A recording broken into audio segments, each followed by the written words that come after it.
Sir उड़ गया। Light चालू किए भाई, तब भी नहीं पहुंच रहा है यार, इतना चिपक गए सब लोग।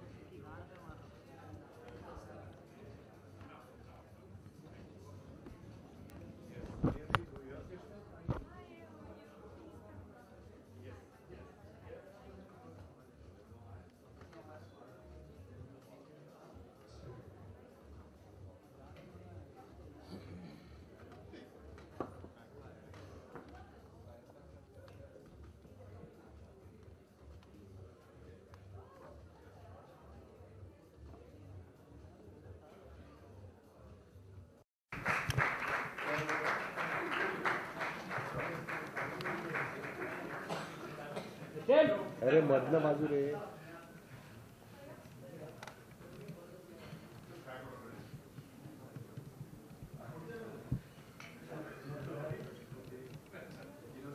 स्टील स्टील नीचे.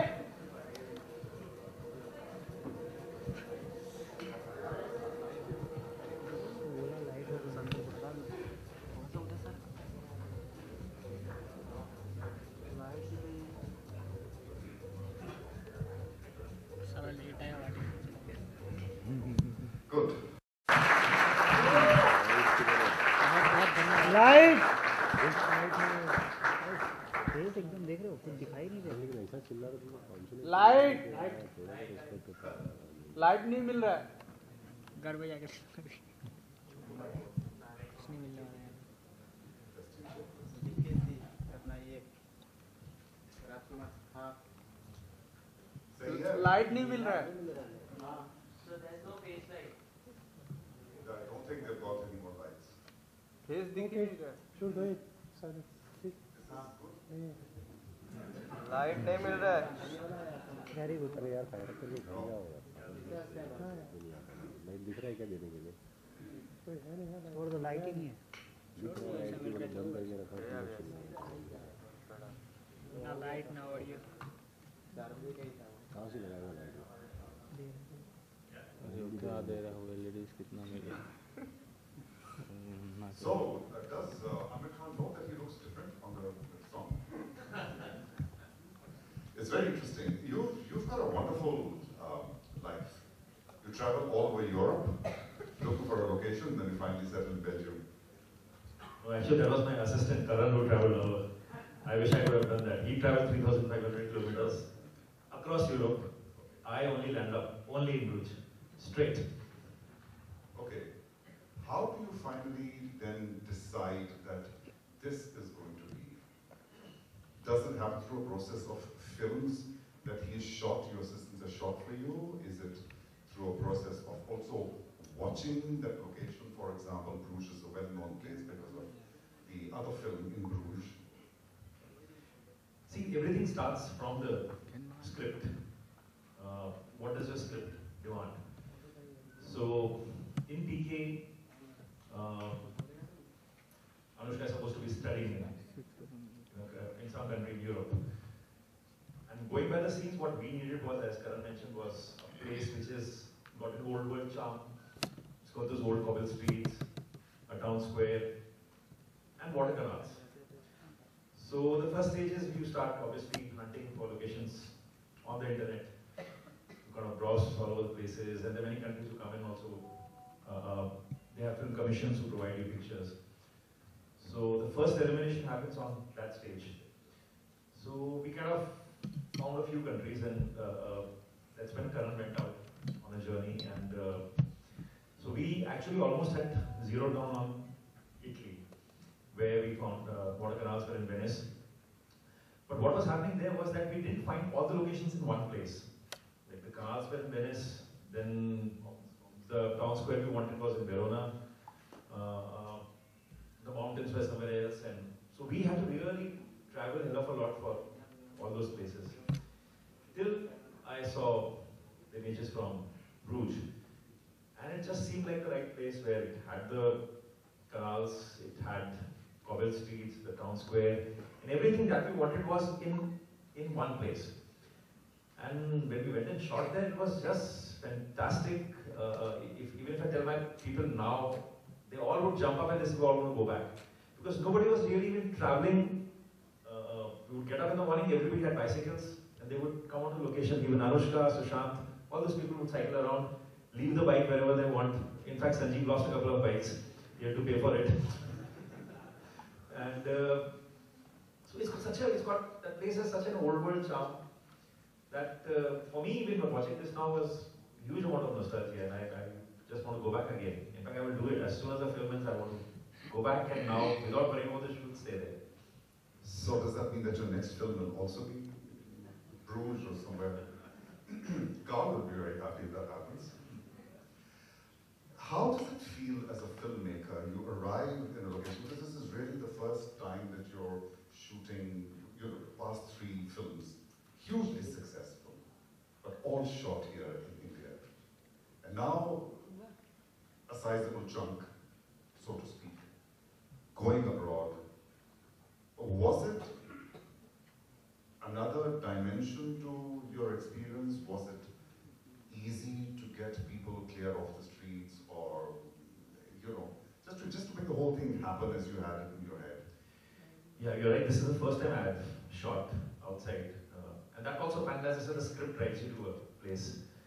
So, since I've never shot, my immediate worries were, okay, how will this whole process be? How will the visa happen? Which is the line production company will be shooting there with? What are those? Who are those people? Are they honest? Are they good people? Will I have trouble with them? Will I find the equipment? So obviously the first stage was visas, and we happened to bump into Pinky, who's there she is. And the moment I think Sanjeev called up the consulate, and she landed up in office, and she then introduced us to Carl and Edward, and they made the process of visas so easy for us. So we didn't really have to worry about how the unit would go, how the equipment would go. Then the next interesting thing happened was the line producers who were there. We were in fact talking to a couple of people, and then finally we ended up working with a company called ZAR Films. And they turned out to be such fabulous people. So your biggest worry, as I said, okay, after locations, the next biggest thing is who are the people you are working with. And that's the choice we make even when we make films in India. I always say that work with a less talented man, it's okay, but he should be a good human being. That's primarily important because you're going to spend a huge amount of time working with that person. So these were such wonderful people. As you can see, they were singing, they were dancing with us. By the time we left, nobody wanted to leave. In fact, Anushka was saying, can't we shoot the rest of the film here? So we left happily, and in fact, some of them landed after the film got over. Some of them came here to attend some weddings. Somebody from a crew got married here. So all in all, it was a wonderful experience. Yeah, Totally positive experience. Yeah. It's going to be one for the memory books. Yeah. Something you just said, good human being. And you've always portrayed shades of this, how good can a human being be? How does one start to really be a good human being, which you've also done and explored. It's a theme you seem to explore a lot, isn't it? Lagero, Munamai also did that. How to be a good human being. I mean, 3 Idiots was also about just doing good. Yeah, you know what the question is. You know. I'm waiting for it. Is there another exploration about being a good human being in PK? I don't want the story. See, Abhijat is here. Abhijat, we write together. And I think somewhere deep down, I guess you guys are probably activists at heart. And so it's not a conscious effort to say, oh, we are going to make a film, we are going to preach people, how should we be a good human being. But that's happened by and by. If you're talking about 3 Idiots, which is a film about colleges, education became an integral part of it. So similarly, PK, yes, there is, in fact, tackling a big issue, a very big issue, which I think is very relevant to today's times. But we've done it in a way that it's entertaining. You always have to sugarcoat the message. If you don't sugarcoat the message, nobody's going to, walk to the theaters and watch your film. Nobody wants to be given a moral science lesson. Especially when you pay $200, $300 to buy a ticket, you don't walk in and say, oh, moral science? No. So you entertain them, and by, if you can, in a layer also say what you feel like. And these are things we strongly felt about. So that's the way we've been doing it all the time. Yeah, 3 back-to-back successes. 2 Munna Bhai and then 3 Idiots. What's the pressure like in your mind? It's coming up now. PK is just there. Yeah, I need all those beers. I need all those beers. I need a bit time first. All those beers. God, I hope you got some more beers tonight apart from just that outside. Okay, we're looking forward to the Belgian beers, but what's the pressure like? You know, I think this is something we do to ourselves. If I go back and look at my first film, when I made the first film, I was under no pressure. I made the film, my friends saw it, my family saw it. I went home and slept. Friday morning, I woke up at 2 in the afternoon when one of my assistants called up. He says, should we go to the theatres and see how people are reacting? And then it occurred to me, yeah, I think I should also go and see what the audience is thinking. It didn't matter to me at all. We were happy that we made a great film. But to be honest, after that, somewhere a pressure does, because you're investing larger amount of money in the film, you want the film to be liked. But what I can say that we've never bowed down to commercial pressures and say, okay, we're going to do something, probably, sell ourselves or sell our soul to make a film. We made what we believed in. Absolutely, till date we made what we believed in. But to be honest, yeah, the pressure is there. The only man who's not under pressure is this man who's sitting out there. He keeps telling me every day, yeah, we made a great film. And I said, okay, 19 December we'll know. It's a nice support to have. It's a nice support. It's good to know that you're somebody there relieving his pressure. But again, something interesting you just said about not bowing to commercial pressure. That comes from what? It comes from in you. It comes with, of course, the wonderful team that you have. Does it come from an innate confidence? Does it come from a storyline? Does it come from knowing I've got a real good story which I'm going to tell, and the commercial success will follow? Does it come from that? Filmmaking is a process where, unlike anything, if you're looking at it as a commercial venture, first of all, I don't look at it like that, but if you still look at it as a commercial venture, possibly in any other business, you still might be able to judge, okay, I put in this kind of money, I will make this kind of money. In a film, you really can't judge what the other person is going to like, especially in a country like India, where you look at the literacy level from north to south, east to west, different kind of people, different kind of tastes. So, the path we've chosen, we say that, okay, here's a script we are writing, do we like it? Are we laughing while writing it? Are we getting emotionally choked while writing it? If we like it, let's go that path. Because if you try and judge, preempt what people are going to like, eventually you might end up making a film which they don't like, and even you don't like, because you did it for them. So if we do it for ourselves, then at least there's a couple of people around who like it. And because it's a very scary thing, I'll tell you an incident while Munna Bhai MBBS was happening, my first film.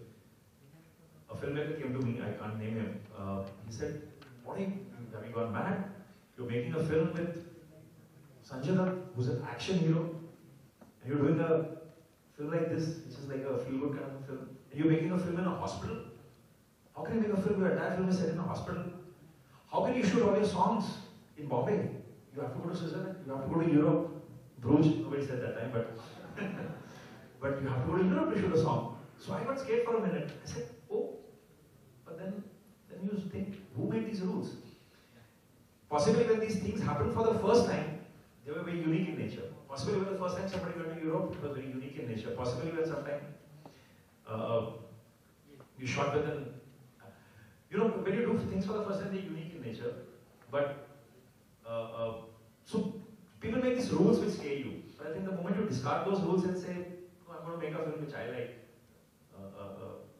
That's always been you, isn't it? I mean, people expected you to make a third sequel, a third part in the series of Munna Bhai, but you have gone on record to say that you couldn't really work the script, so you possibly shelved it. So it basically again comes down to your core belief that the story is finally what matters. Yeah, I guess we are not in the rush to make 20 films in a lifetime or 50 films in a lifetime. As long as we can make a film which we enjoy, Because that process has to be enjoyable. And fortunately, I work with a team where everybody thinks alike.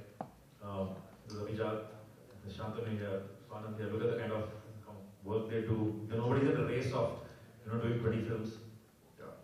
I'm going to get you on stage in a couple of minutes. Just want to ask, therefore continue with this about the team. How much important is it to have a team with whom you feel so confident? That's the one part of the question. And doesn't working with the same team also sometimes take away the edginess from it? The big advantage of working with the same team is that you all know each other. The filmmaking is a process where, okay, say there's a story and I want to make the story. So you have to get everybody on the same page so that they see the film in the same way. When you give a script to a crew, all those 50 people can actually see the same script in a different way. So it takes a huge amount of effort to sit with the team and say, okay, this is the film I'm trying to make. This is what I think. So let's try this. But when you work with the same team, you become friends, you understand each other, it becomes like a family, and they understand your mind much faster than anybody else would. So it's so much easier to work with a team you've already worked with. And then if you want to bring that edginess in, you have to bend their arm and twist their leg, or you have to say they will understand the different direction you want to take. No, I have a team which bends my arm most of the time. So they don't let you edit. We were just sitting and talking, and Abhijat is still saying, do you think we can still change that one voiceover? We can still add one scene, and It's now. my senses are like, tomorrow. They're knocking on the door. Yeah. Okay. 2 films with Sanjay Dutt. 2 films with 3 with him. Sanjay is also in this film. He's also in this film. Yeah. Okay. But as the central protagonist, without getting the story away, we saw the central protagonist always being Sanjay Dutt in the 2 Munnabai films. Amir Khan, central to 3 Idiots.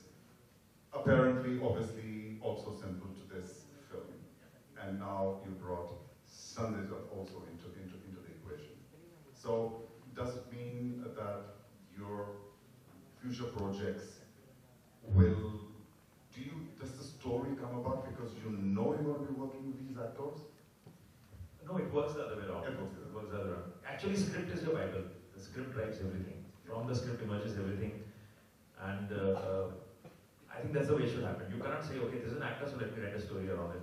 Yeah. So you have a script and then you decide who's the actor, and it's a coincidence where the scripts we had, like first 2 films were obviously Munnabai, so it's obviously Sanjay Dutt had to be there. And these 2 films were such that Amir was just the right person. Why does Sanjay have to be there? Okay, let me tell you an anecdote. When Munnabai I went through this whole casting thing it took me a year and a half to really cast. And I had 81 scenes in that film. I've sat with 81 scenes written on a piece of paper, and then I made columns. And on that columns, I wrote the name of some. I can't name them, 7, 8 actors. And I would close my eyes for every scene. Okay, this is scene 1. I would run that scene with one actor in my head, same scene with another actor in my head, and I would put a tick mark saying, okay, who would do this scene the best? I did that like sitting over 2 days with every scene. And when I totaled it, Sanjay, honestly speaking, Sanjay, the man was not really on my radar. But when I really totaled it, seeing every scene with that man, Sanjay, that was like the tops. And it had to be nobody but Sanjay. Because Sanjay, if you look at him, he's got a tough exterior. So he looks like a goon, he looks like a bhai, which he is in the film. And he's got a soft interior. His drooping eyes, that soft smile, makes him, so we used to call him the divine fool. He truly represents a divine fool. When we're shooting 3 Idiots, I take time to really hunt for my locations. I really take time. Okay, the basic locations stay the same if you're shooting in Bombay, Delhi. But when you go really out, I really spend time hunting for those locations. So when we wanted that one last place where Amir Khan would have gone and settled, it took me really long. We went from Sikkim to Leh to every place. And then we found that beautiful lake where Ahmed would go. And that film released, and I've been told that I've been told that now you go there, tourism has gone up to an unbelievable stage, and they're saying Kashmir needs tourism, Leh, Ladakh don't need it. There are restaurants called Rancho restaurants, street restaurants. There are tours around it, and I really can't say that, we are going to do that. But all I can say is I hope, because we've taken a huge amount of effort to find Bruges, and to me it's a very pretty place with lovely people, and I would like to go there all the time. My whole team wants to go there. They want to take a holiday after the film. So I assume with the amount of people who are going to see this film, we can do the same for Bruges. But I don't think really we need to do that for Bruges. Bruges is a place when all this thing will happen automatically.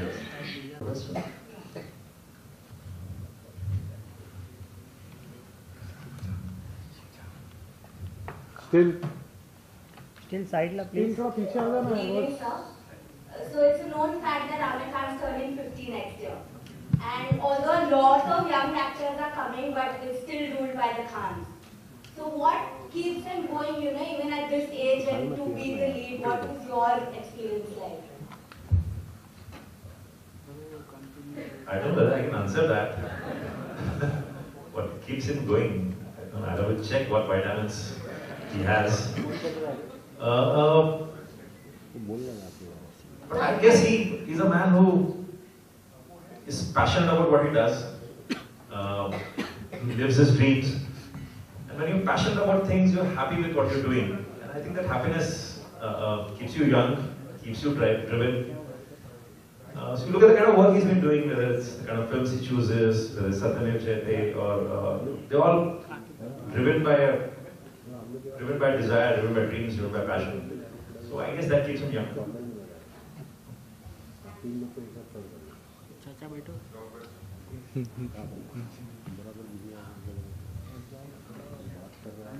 Rajuji, question I'd like to ask you is, of course, since this is a press conference and a lot of people from the industry are going to watch this in the news, do you have a message for the producers and directors in Bollywood on if they are choosing to shoot in Bruges, whether, how convenient it was for you, or how would you like to promote it to Bollywood right now, as in, to the people who are looking forward to shooting it over there, shooting their forthcoming projects in Bruges? So as I just said, when you're shooting abroad, the immediate things that bother you, or not bother, but what bothers an executive producer, Sanjeev is here, in IEP, he'll be the right man to answer.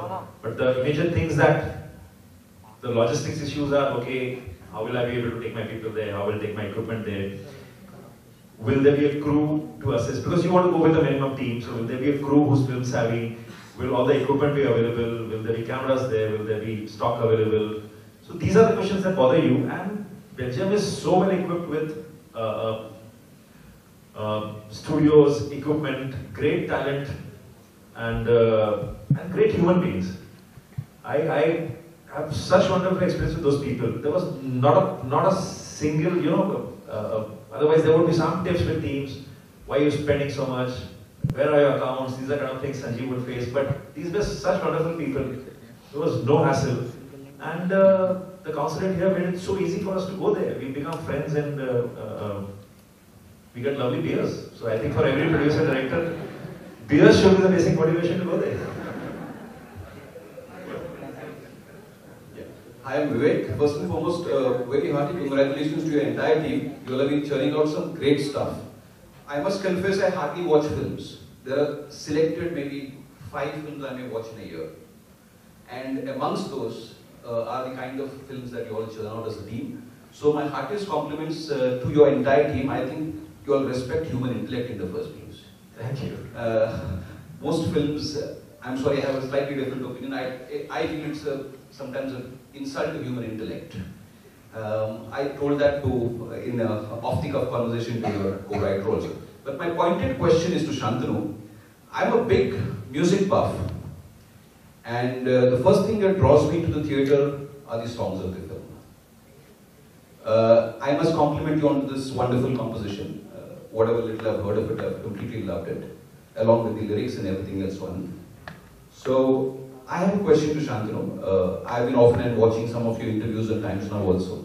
Total recall. So I've loved your observations on music also. Today, if you listen to most of the music that's being churned out today in Bollywood, personally, my experience, I think out of 100 songs, I may like 2, 3 or 4. If I think of yesteryear music, probably out of 100, I may like easily maybe well above 50. And if you look at the shelf life of contemporary Bollywood music, they hardly have any shelf life. What do you think is the reason for this? This is right up my street. The reason for this is that every other form of music in India has collapsed. Bollywood music is like blotting paper. It has always taken the best of every genre of music which was available. Be it folk, be it ghazals, be it classical, everything. What has done is systematically we have killed everything. So we get to hear about a ghazal only when Jagdish Singh dies. What really happens is that then Bollywood has nothing to take from. And when it has nothing to take from, it starts eating into itself. When it starts eating into itself, automatically the space of the songs becomes lesser in the films. So from a full song becomes a half song, from a half song becomes 2 lines, from 2 lines it becomes ringtones. And therefore, I think it's really a total, almost like a star collapse of system. I think what really has to happen, the non-film also needs to be tried. Every form of music cannot be left to just the market forces. There has to be a situation where, which is why I'm so fortunate that I heard all in the radio, where all kinds of music was played. I could choose what I liked or not liked, but it was always given to me. And I think once that, if we can understand the seriousness of what I'm saying, and we can at least have 1 hour in an FM radio dedicated to a non-film, our children will hear different kinds of music, the quality of films can be better. Thank you. Actually, I not only like that question, I fully endorse what you're saying. You know, the feeding upon itself, the whole music thing, and therefore you're lucky to have somebody like Raju. Beg your pardon, Sir Rajkumar Hirani. Okay, I didn't get that in. We're going to have one final question. Yeah, just depends upon how thirsty you are. No, we can take questions. Yeah, we can take questions. Good, you're at luck. Thank you, Vinod. This is a question to you, Rajkumarji. Actually, it's an area that is of great interest to me. But there is a sync I see, because in a lot of your films, practically all of them, there's a certain message, there's a social message as well that's there. And we've been hearing a lot about philanthropy, social responsibility, the variety of people. We've heard of Salman, Amir's work, and I was curious to know, I assume there is some part of that to do with you as well. I'd like to know what that is. Any social responsibility or philanthropic work that you do, that's a subject of great interest to me. I guess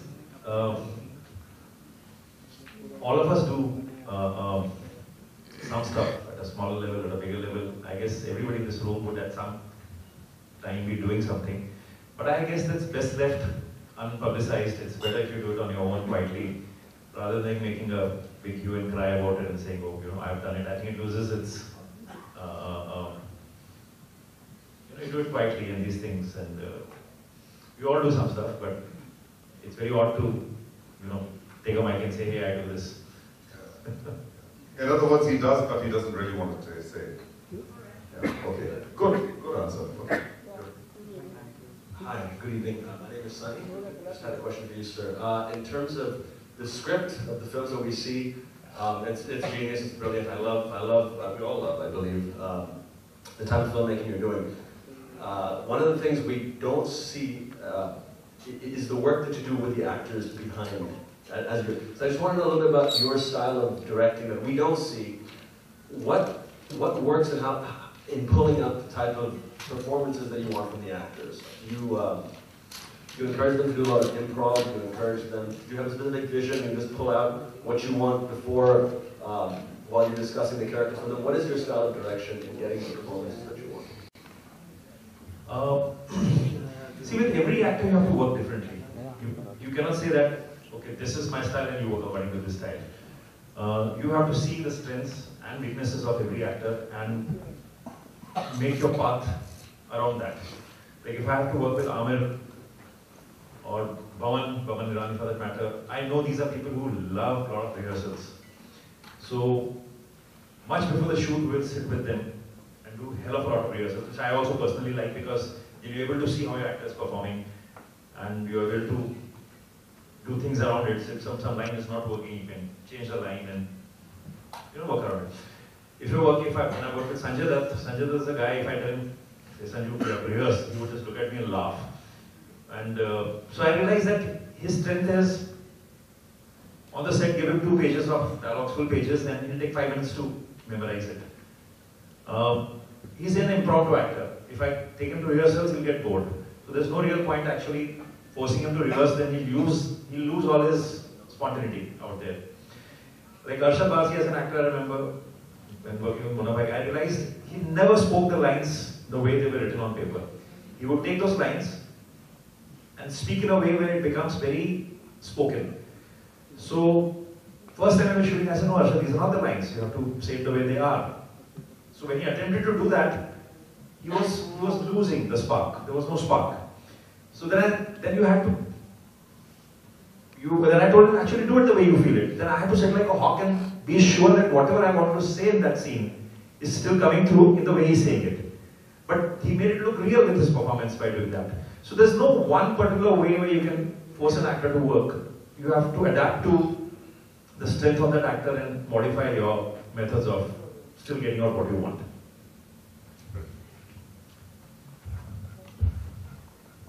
He's some remembering. I'm asking him to tell an anecdote which I really loved about how he encouraged Bowman Hirani to come up with the performance that you see in Munna Bhai MBBS.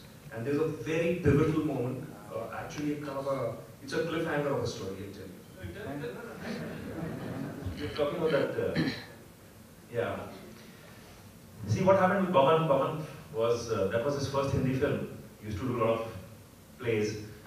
And he's an English-speaking actor. He used to do a lot of English plays. So, the first day of shoot, we had Bhavan Hirani and Sunil Dutt, Sanju's father, who was coming after 16 years.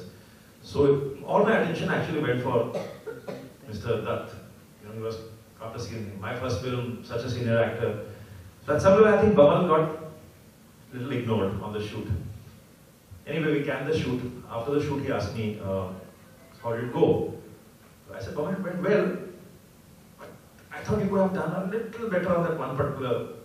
Bhavan used to laugh, if you remember. Bhavan used to have this character trait in MBBS where whenever he used to get nervous or scared or he was angry, whenever he used to get angry, to counter that, he used to laugh. And I thought, I don't know, that could have been a little better. He didn't say anything. Next day morning, he came to my office. And he said, I don't think I can do this film. I think you should take another actor. I said, what happened? He said, this is the first time I'm doing a Hindi film and I really can't speak Hindi so well. And if that's the way you're going to tell me that I did it so badly, I said, no, I didn't tell you that. I was upfront and frank. He said, I got so nervous. You can't imagine how nervous I was with acting with Sunil Dutt. So, you cast somebody else. So I told Bhavan to go and get up. So he got up. I said, give me a Jadugi Chappi, a magic hug, which is a concept in the film. So I said, I hugged him. I said, okay, now sit down. Let's solve your problem. What's your problem? He said, I'm very uncomfortable with the language. It takes me really time to mug it. So I said, okay, let's go to the location. So Bhavan in the film had a big speech which he gives to the medical students in the college. And I said, okay, we'll go there. And you do it the way you want to do it, you modify the way you want to, you feel comfortable with the space. You want to say it in English, say it in English.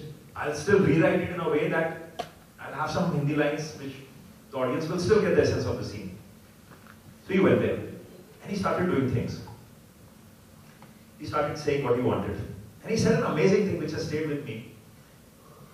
He said some lines where the lines in the film where Munna is a guy who's talking about that doctors should be compassionate. Doctors should love the patients. So Vaman got up and he said, no, as a doctor I should not love my patients. I said, okay, go on, what are you saying? He said, no, as a doctor, if I love my patients, I will not be able to operate on them. If as a doctor I want to operate on my daughter, my hands will shake as a surgeon. So I should not be compassionate with my doctors, with my patients.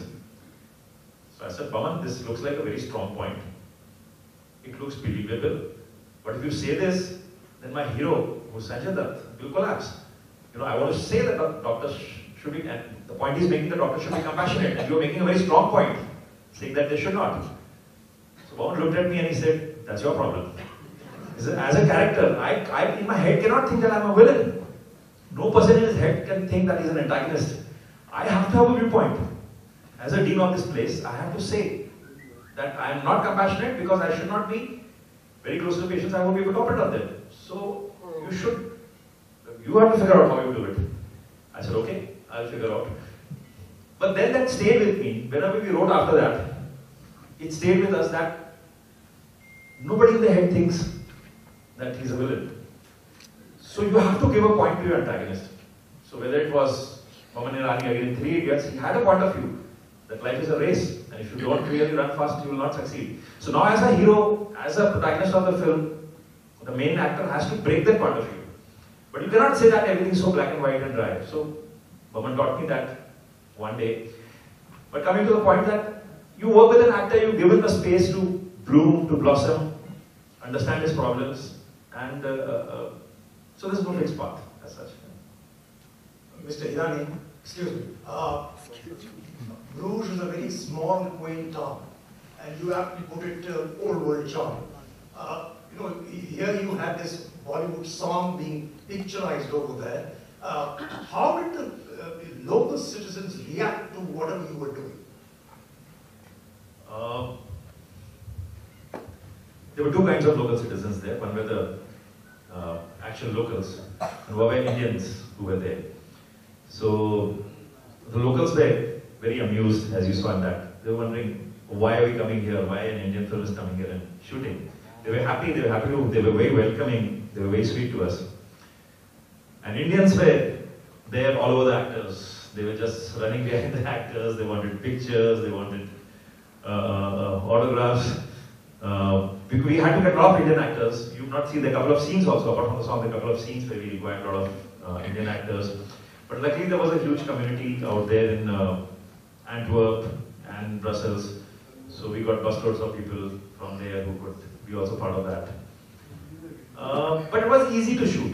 It was still easy to shoot. Like if I have to shoot with these actors in India, it's very tough. You need huge amount of security. It wasn't like that. It was, as I said, these people are still cycling. Anushka would get up, take a cycle, and So the reason they enjoyed being there was the freedom that nobody was really bothering them. We could easily shoot there. I think we're going to end it now. Yes, thank you very much for your attention.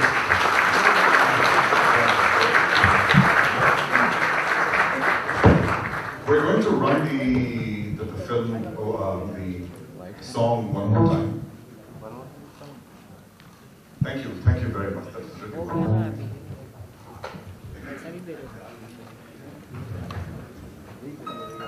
दिन पूछे मेरा नाम और पता रस्मों को रख के परे 4 कदम बस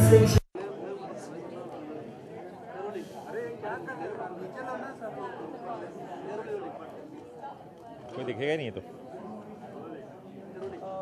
सबसे पहले तो काफ़ी खूबसूरत गाना था और काफ़ी खूबसूरत शहर में शूट किया गया है कैसा एक्सपीरियंस था शहर में ब्रूज एक बहुत ही खूबसूरत शहर है और लोग बड़े प्यारे लोग बहुत अच्छे हैं हम लोग गए वहाँ शूट करने के लिए और मन कर रहा था कि पूरी फिल्म ही वहीं शूट कर गए लौटने का मन ही नहीं कर रहा था आमिर खान को लेके जाने के लिए नहीं सोचा आपने नहीं वो कहानी ऐसी है कि कहानी के हिसाब से जाते हैं ना कहानी ऐसी है कि आमिर का वहाँ नहीं होना था और अनुष्का और सुशांत का वहाँ होना था तो उस वजह से वो आए अच्छा आपने बताया कि फिल्म रिलीज पर है काफ़ी नर्वस हो तो क्या कहना चाहेंगे कितने बबल्स आ रहे हैं नहीं रिलीज़ पे हूँ, नर्वसनेस तो होती है हमेशा, हर रिलीज़ पे एक नर्वसनेस होती है, पर खुश भी बहुत हूँ कि मुझे लगता है कि हमने अच्छी फिल्म बनाई है और लोगों को लगेगी अच्छी।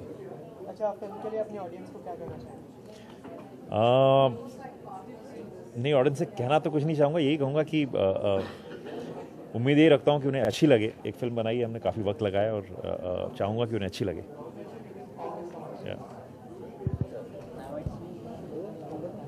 Sir, Sorry, this question in Hindi, so I have to.